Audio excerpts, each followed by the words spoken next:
Polish करता था। एक दिन एक अमीर औरत आई और कहने लगी कि मेरे पास नौकरी करोगे तो 50,000 महीने का दूंगी। मैं तुरंत मान गया और मालकिन के घर चला गया था। घर इतना बड़ा था कि मैं देखकर हैरान रह गया, लेकिन हैरत इस बात की थी कि मालकिन अकेली रहती थी। लेकिन मालकिन ने मुझे घटिया काम करने को कहा। मैंने मना कर दिया तो वापस जाने लगा तो मालकिन कहने लगी, इस कमरे में तुम्हारे लिए एक गिफ्ट है, वह लेकर जाओ। मैं कमरे में गया तो मेरे होश उड़ गया। वहाँ तो मेरी सगी, मेरा नाम मोहित है। मैं बहुत ही ज़्यादा गरीब इंसान था। मेरे हाथ में ना तो कोई गुण था और ना ही मुझे पढ़ाया लिखाया गया था।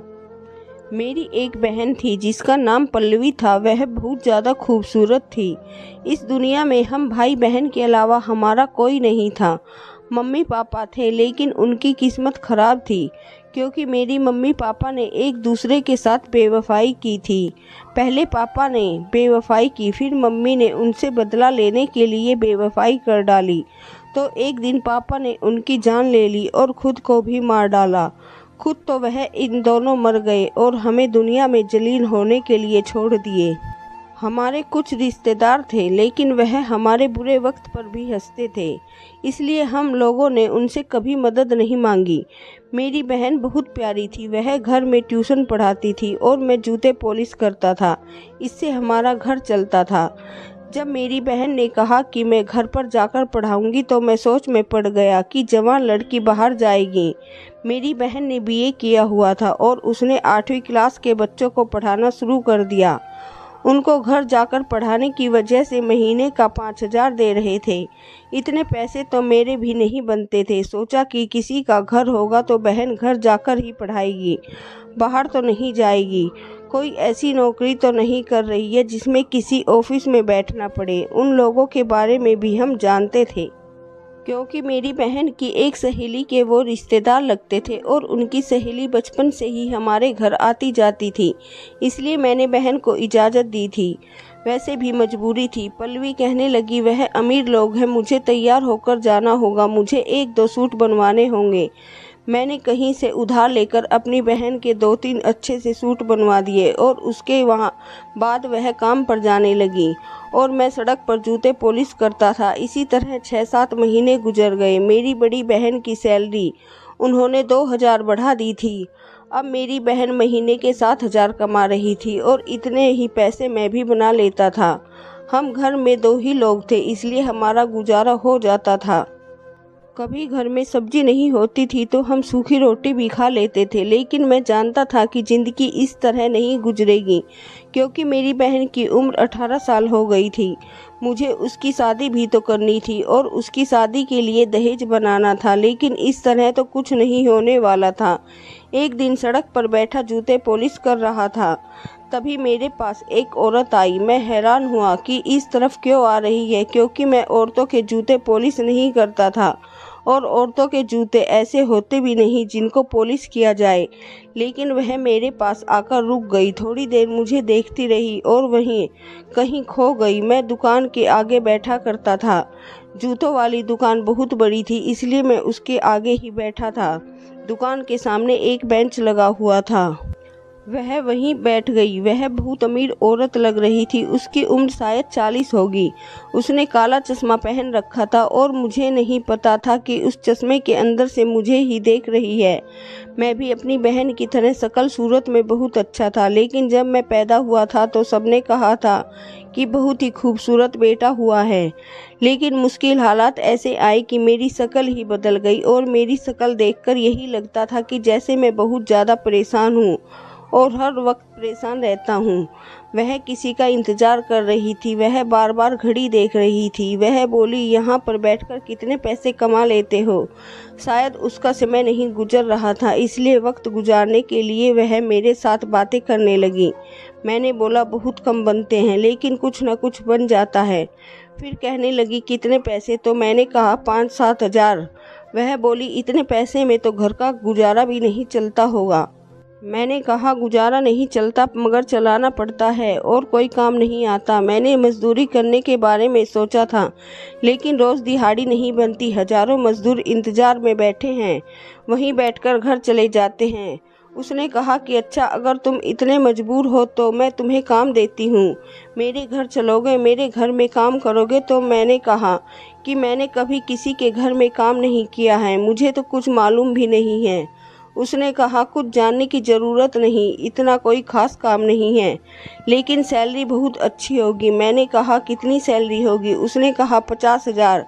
मेरे हाथ से सामान गिर गया, मैं हैरान रह गया। मैंने कहा कि आप 50,000 देंगी सिर्फ अपने घर का काम करने के लिए? जाहिर है मेरा घर में क्या काम होना था, या तो उसने मुझसे सफाई करवानी थी या फिर घर का ख्याल रखवाना था या साग सब्जी लेकर आना था। और इस काम के लिए इतने पैसे, इतनी सैलरी तो किसी अफसर की भी नहीं होती। मैंने कहा आप ज़रूर मजाक कर रही हैं, गरीबों का मजाक नहीं बनाना चाहिए। भगवान ने आपको सब कुछ दिया है तो इसका मतलब यह नहीं है कि आप हमारा मजाक बनाएं। वह बोली मैं तुम्हारा मजाक नहीं बना रही, मैं सोच रही तुम्हें 50,000 महीना दूंगी, इसलिए ज़्यादा दे रही हूँ ताकि तुम्हें कोई फ़ायदा भी हो। मैं तुमसे काम कम करवाऊंगी, सैलरी ज़्यादा दूंगी ताकि तुम्हारे लिए भी आसानी हो जाएगी। मेरी तरफ से कुछ दान हो जाएगा ताकि हमारे मरने के बाद आसानी हो जाए, क्योंकि हम अमीर लोग, हमारी दुनिया तो संवर जाती है लेकिन हम मरने के बाद में नहीं सोचते।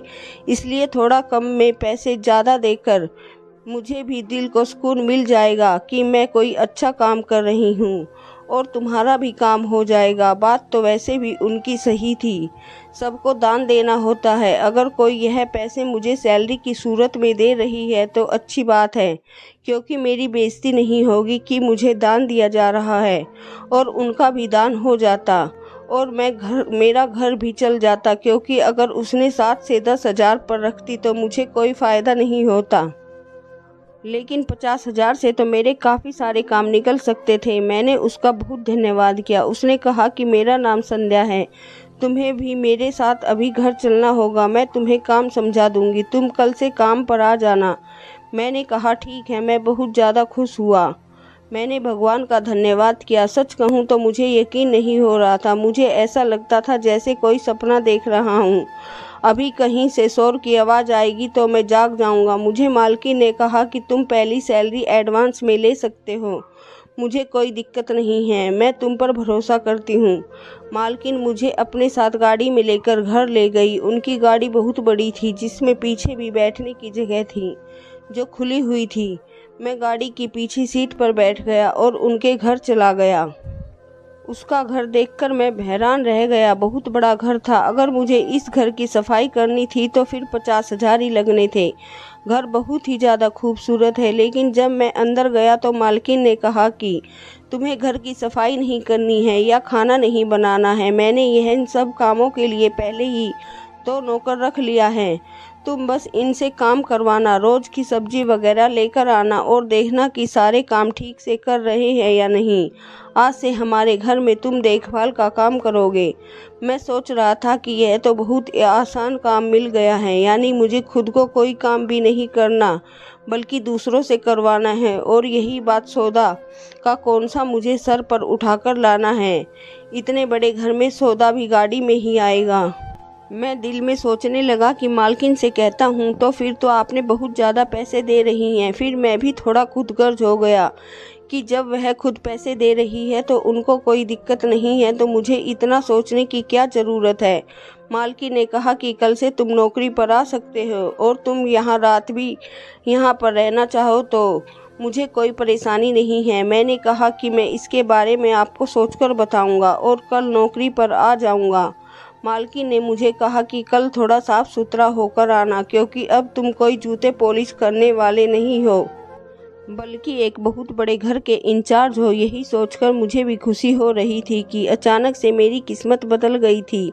मैं भी सड़क के किनारे बैठा जूते पॉलिश कर रहा था और अब इतनी बड़े घर की जिम्मेदारी मुझ पर आ गई थी। मालकिन ने मुझे एडवांस सैलरी भी दे दी। मैंने सोचा सबसे पहले यह खबर अपनी बहन को सुनाऊंगा, लेकिन मैंने सोचा मैं उसको यह बात बिल्कुल भी नहीं बताऊंगा कि मुझे इतनी बड़ी नौकरी मिल गई है, क्योंकि मैं सारे पैसे को जमा करूंगा। अगर मैंने उसको बताया कि मुझे इतने सारे पैसे मिल रहे हैं तो फिर हम लोग इन पैसों को खर्च करना शुरू कर देंगे।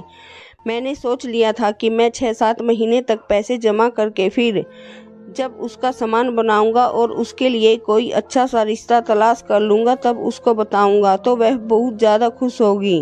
वैसे भी हमारी खानदान में लड़कियों की शादी जल्दी करवा दी जाती थी। मेरी बहन 18 साल की हो गई थी और इस हिसाब से उसकी उम्र निकलती जा रही थी, क्योंकि मेरी मम्मी की शादी तो सिर्फ 16 साल में हो गई थी। पर शादी कैसे होती, हमारे पास तो पैसे ही नहीं थे। हमारे खानदान में लोग तो किसी काम के नहीं थे, लेकिन बातें करने में सबसे आगे थे। वह कहते थे यह अपनी बहन को बूढ़ा करके छोड़ेगा, बेचारा शादी कैसे करेगा। अब तो सबका मुंह बंद करवाना चाहता था और सबको अचानक ही यह बात पता लगनी चाहिए थी कि मैंने अपनी बहन के लिए बड़ा ही शानदार सामान बनाया है, इसलिए मैंने अपनी बहन को यह बात नहीं बताई। पर शाम को जब मेरी बहन ने कहा कि मैं आज बड़े खुश लग रहे हो, मैंने कहा हाँ, आज मेरे पास बहुत ज़्यादा काम आया था, भीड़ भी ज़्यादा थी, दिवाली करीब है ना, इसलिए उसने कोई बात नहीं की। वह भी बहुत खुश थी। मैंने कहा तुम इतनी खुश क्यों हो, तो कहने लगी जहाँ पर मैं काम करती हूँ उन्होंने अगले महीने से मेरी सैलरी 2000 और बढ़ा दी, यानी मेरी सैलरी 9000 हो जाएगी। बच्चे की क्लास भी बढ़ जाएगी, थोड़ी ज़्यादा मेहनत करनी पड़ेगी। मैंने कहा कि मेहनत तो करनी पड़ती है, तभी जाकर कुछ मिलता है। मेरी बहन ने खाना बनाया और हम लोगों ने खाना वगैरह खाकर सो गए। मैंने उसे कहा मैं आज से ज़्यादा काम करूँगा, क्योंकि मुझे बहुत सारे पैसे जमा करने हैं। मैं सुबह सुबह पहले नहीं उठता था, लेकिन अब उठना था। मुझे हैरानी इस बात की थी, इतने बड़े बड़े घर की मालकिन बिल्कुल ही अकेली रहती थी। मुझे तो लगता था कि इस घर में और भी लोग होंगे, पर यहाँ नौकर ज़्यादा थे और रहने वाला कोई भी नहीं था। मालकिन रात भर जागती थी और दिन में 12 बजे तक सोती रहती थी, खाना भी नहीं खाती थी और उठने के बाद चाय पी लेती। जब शाम होती तो सिर्फ एक टाइम का खाना खाती थी। वह बहुत ज़्यादा खाना होता था, जिसमें हर तरह की चीज़ होती थी, साग सब्जी गोश्त वगैरह सब कुछ रहता था। वह खाना खाकर सो जाती थी, सारी रात जागती रहती थी और सारा दिन सोती रहती थी।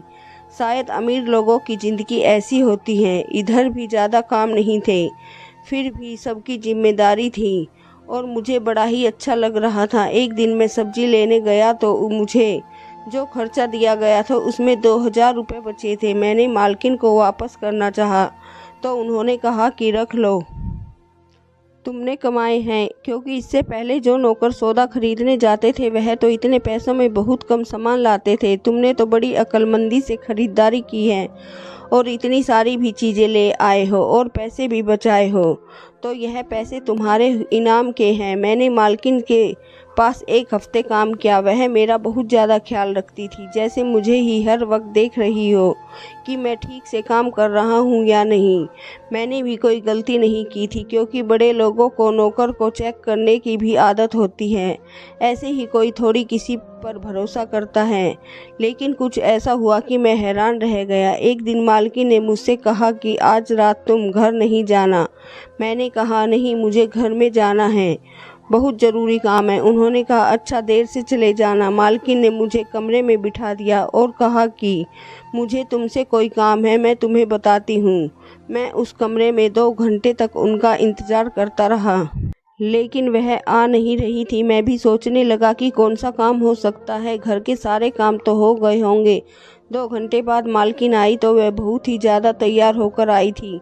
काफ़ी खूबसूरत लग रही थी, अपनी उम्र से बहुत पीछे लग रही थी। मैंने कहा कि आपको कहीं जाना है?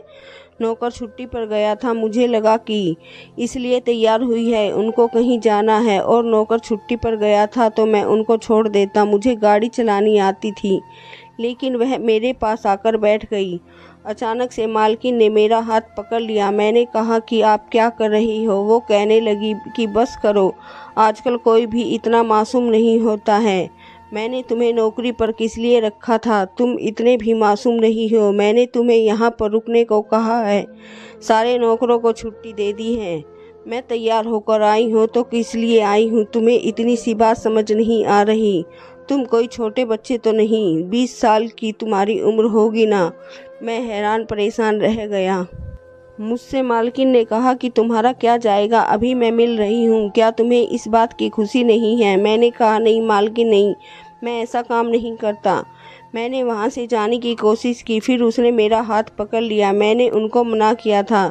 मैंने कहा कि आप मुझे गलत काम नहीं उतार सकती, मैं ऐसा भी नहीं करूँगा। मैं आपको अपनी मालकिन समझता हूँ, मेरे दिल में आपके लिए बहुत इज्जत है। मैंने उनको 2-4 बातें सुनाई और जैसे ही जाने लगा, मालकिन ने तालियां बजाना शुरू कर दी।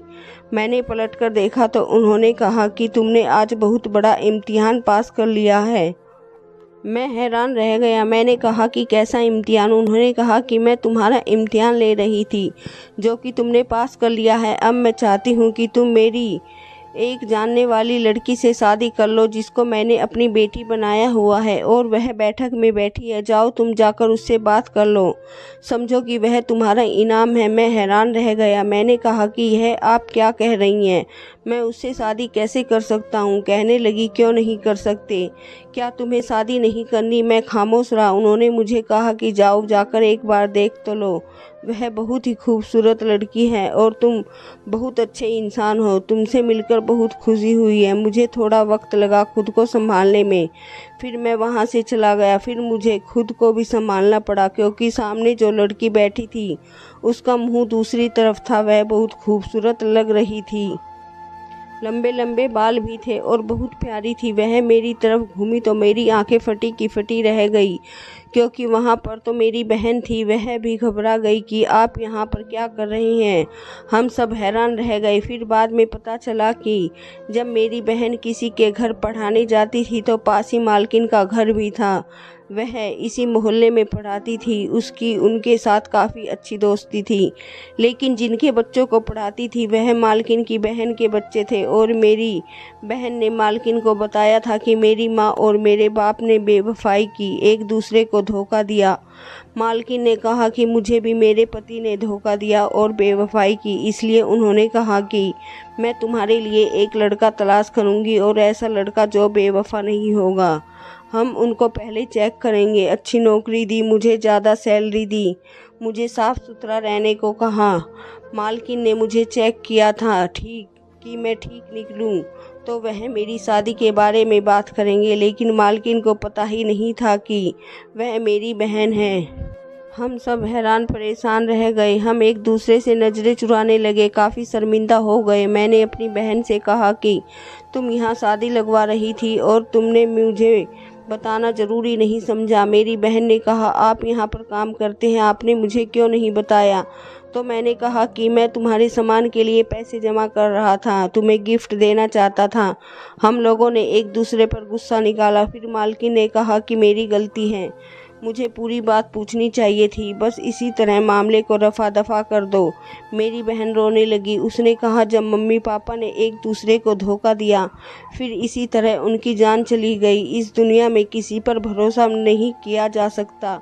मैंने अपनी बहन से कहा कि अगर किसी पर भरोसा नहीं किया जा सकता तो इसका मतलब यह तो नहीं कि इंसान चुपचाप ही कमरे में बैठ जाए। बाहर तो जाना पड़ेगा, भरोसा करना पड़ेगा। मैं तुम्हारे लिए बहुत अच्छा लड़का तलाश कर लूँगा, तुम्हें फ़िक्र करने की ज़रूरत नहीं है। मैंने अपनी बहन के लिए सामान बनाने के लिए पैसे जमा किया था, लेकिन मालकिन ने हर चीज़ें बनाने की जिम्मेदारी अपने सर पर ले ली। हमने अपनी बहन के लिए बहुत ही अच्छा लड़का तलाश किया और उसकी शादी कर दी। भगवान का धन्यवाद है कि आज वह अपने घर में खुश है। अभी भी मैं मालकिन के घर में काम करता हूँ और आजकल वह मेरे लिए भी कोई लड़की तलाश कर रही है। दुनिया में अच्छे लोग भी होते हैं। मेरी बहन की गलती यही थी कि उसने मुझे बताया नहीं, क्योंकि वह एक वहम का शिकार थी। उसे लगता था कि उसे जैसे हमारे माँ बाप ने एक दूसरे से बेवफाई करके अपनी ज़िंदगी बर्बाद कर दी, और साथ साथ हमारी भी, क्योंकि हम बहुत छोटे थे। इसलिए कल को अगर उसे भी कोई ऐसा इंसान मिल जाता तो उसके साथ बेवफाई करता, फिर बाद में उसकी जान भी ले लेता। उसको इसी बात का डर था। इसी वजह से उसने इस तरह की हरकत की, और मालकिन के साथ उसकी बहुत बनती थी, जिन्होंने उनकी मदद